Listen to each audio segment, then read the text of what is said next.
berkenaan dengan kad kredit Islamik, Ustaz. Kad kredit Islamik dah disahkan oleh Majlis Penasihat Syariah institusi itu dan bank negara, maka dia halal digunakan, tapi dia tak digalakkan untuk digunakan dari sudut keuangan, bukan dari sudut Islam. Dari sudut keuangan dan maqasid Islam, elok tak guna kredit kad. Tuan-tuan guna simpan dalam poket, ada emergency tuan-tuan guna.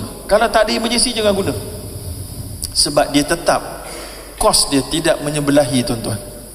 Walaupun dia Islamik, dia tetap tidak menyebelahi tuan-tuan. So elok guna debit card, duit tuan-tuan sendiri tuan-tuan guna. Atau nak bagi disiplin, guna charge card Islamik, jangan guna credit card Islamik. Kalau tuan-tuan subscribe, tuan-tuan simpan dalam poket bilik emergency sahaja. Wallahualam. Alhamdulillah, kita dah banyak soalan-soalan. Jadi kita dah sampai di penghujung.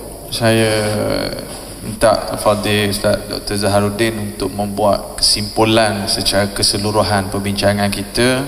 Dan saya minta maaf banyak kepada yang soalan-soalan yang lagi banyak ni, yang tak mampu nak dibaca. Pihak yang pilih soalan pun dia bagi setakat yang termampu kita bincang. Saya silakan Ustaz Zaharuddin untuk simpulkan. Bismillahirrahmanirrahim wa bihi nasta'in. Gini, kita faham bahawa saudara-saudari, tuan-tuan dan perempuan, banyak persoalan tentang muamalat ini. Dan saya sendiri dah pun cuba sedaya upaya. Saya tulis buku Wang Anda dan Islam, produk perbankan Islam. Saya dah buat banyak buku, tapi tetap tak gagal untuk sampai kepada ramai orang. Saya juga dah masuk dalam Radio IKIM, bicara muamalat setahun 2 bulan, muncul setiap minggu, terangkan dan layan soalan-soalan. Tapi telah ditamatkan lah, tak ada sekarang ni, di atas sebab-sebab tertentu. Okay?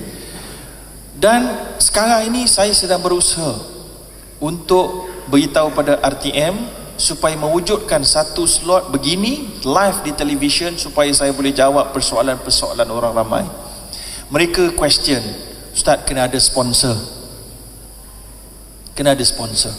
Kalau tuan-tuan rasa nak sponsor program televisyen ni supaya kita boleh buat program ni, bagi tahu Ustaz Said, bagi tahu saya. Berapa dia nak? Oh tu boleh guna kabel SP tadi. Untuk tujuan kebajikan, dia tak masuk poket saya dah, masuk poket RTM je. Saya beritahu sebagai benchmark, Tuan-tuan tahu masa Hari Raya Haji baru ni kan ada salam Baitullah kan, live kan. Saya masuk juga sebagai panel live, dia dalam berapa satu bulan tu berapa puluh siri live. Tapi kos tu tinggi sebab dia kos untuk bawa kamera pergi Mekah semua sekali. Kos tu bank rakyat sponsor 700,000. Tahun lepas bank rakyat sponsor 500,000, cukup juga. Tapi sebab kalau program muamalat ni kita nak buat tak pada travel, saya yakin dalam 300-200,000 dah cukup. Saya dah jumpa beberapa perbankan Islam dan mereka dah berikan persetujuan 100,000 ada satu bank nak bagi. Jadi kalau dapat 100,000 lagi ataupun 200,000 lagi, kita boleh buat. Dan apa yang saya sampaikan, siapa yang sponsor, orang faham, orang berubah, tuan-tuan dapat pahala dia.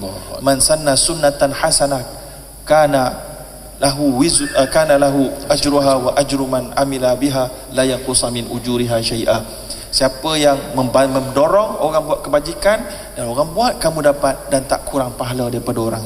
Jadi kalau ada mana-mana nak cleanse dia punya harta riba, paling bagus para ulama kata di cleanse dengan cara mengelakkan orang daripada jatuh dan dosa yang sama. Faham tak? Maknanya kalau dosa riba kita nak cleanse, kita bagi kepada buat masjid kat tepi-tepi, bagus, tapi mungkin tak ada kaitan direct. Taubat yang paling bagus adalah kita cleanse dalam dosa yang kita jatuh. Kita kempen supaya orang tak jatuh dalam dosa yang sama. Contohnya, contoh kerah. Ada orang terjatuh dalam zina, lalu dia lepas dia bertaubat, menangis habis-habis, dia buat apa? Dia buat buku pasal bahaya tak tutup aurat, bahaya berkhalwah, bahaya zina. Dia buat dalam bentuk yang sehabis mungkin, keluar semua kos dia. Itu taubat yang bagus.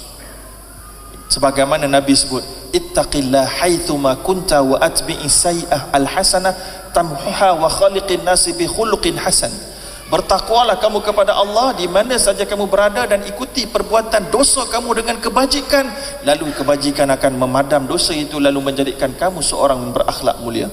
So cleanse yang paling bagus, saya beritahu kepada bank-bank yang saya jadi penasihat dahulunya dulu, cleanse yang paling bagus ini dia, buat program orang ramai celik riba. Jadi kalau tuan-tuan ada, tolong beritahu Ustaz Said. Itu yang pertama, kesimpulan saya. Kesimpulan yang kedua, dalam kita kira bab duit dan riba dan haram dan halal, tuan-tuan pantang tuan-tuan tewas dengan nombor dan calculation. Ini yang paling banyak orang tewas. Ya, saya pasti banyak ceramah saya di luar negara, dalam negara, bila kita riba, ada orang akan datang jumpa selepas habis program. Ustaz, saya ada ni, tak ada kaul ke yang kata harus, Ustaz? Tak ada pendapat ke yang kata harus? Nak juga yang harus tu. Ataupun dia kata, Ustaz, tapi saya ni terpaksa ni, perlu ni, banyak ni, rugi ni. Duit masih lagi, numbers masih lagi menjadi kongkongan hati dia, tak boleh lepas lagi. Bila kita cerita bab duit dan halal haram, tuan-tuan kena faham yang pertama, nombor bukan segala-galanya dalam memberi kebahagiaan kepada tuan-tuan dan keselamatan. Jadi kalaupun terpaksa bayar banyak, asal halal ambil. Walaupun untung sikit tapi halal ambil. Apa nama tu? Dan akhirat lebih baik daripada dunia, tuan-tuan. Biar sikit asal syurga, jangan banyak tapi neraka. Dan sikit itulah yang Allah sebut, wa qalilum min ibadiyas syakur. Sedikit saja di kalangan hamba-Ku yang bersyukur. Jadilah hamba yang bersyukur dengan sedikit lalu diberkati. Jangan jadi banyak tapi dilaknati oleh Allah dan sekaligus dilaknati oleh malaikat, para rasul dan anbiya dan seluruh alam. Na'udzubillah min dzalik. Jadi saya sekadar itu saja. Wallahu a'lam. Aqulu qawli hadza wa astaghfirullah azim. Wassalamualaikum warahmatullahi wabarakatuh. Tuan-tuan bayangkan program kita malam ni disiarkan secara langsung dalam TV. Berapa ramai orang yang akan tersentuh dan dapat kesedaran. Itulah maksud Ustaz Zahrudin 300-400 ribu tadi. Bukan bagi masuk poket dia, tapi maknanya kita beli airtime, kita berurusan dengan pihak TV. Dr. Zahrudin duduk menjawab persoalan sebagaimana program kita pada malam ini. Alangkah besarnya pahala orang yang invest 300-400 ribu tu. Saya sekarang terlibat dengan program dengan Kak Tun. Kak Tun hebat, beliau invest lebih pada 500,000 juta untuk dia beli airtime di RTM 1. Dia panggil ustaz seorang, dia panggil 2-3 orang artis, bincang, ada unsur-unsur agama, dia selitkan unsur-unsur keagamaan untuk bisnes dia. Hebat investment dia, sale pun banyak. Apa yang Ustaz Zahrudin cadang tadi, konsep begitulah. Beli airtime, jemput ustaz, dan memang kos memang lebih murah lah daripada yang kena ke Mekah tu kan, tetapi manfaatnya sangat hebat. Bagaimana Ustaz Zahrudin sebut dalam radio IKIM dulu, setiap petang memang kita dalam kereta ni sampai rumah pun tak turun ke Ustaz, duduk dalam kereta juga dulu nak dengar sampai habis. Betul, sebab kita mendapat maklumat daripada orang yang terlibat secara langsung. Alangkah besarnya pahala kalau ada yang nak buat pelaburan akhirat sedemikian.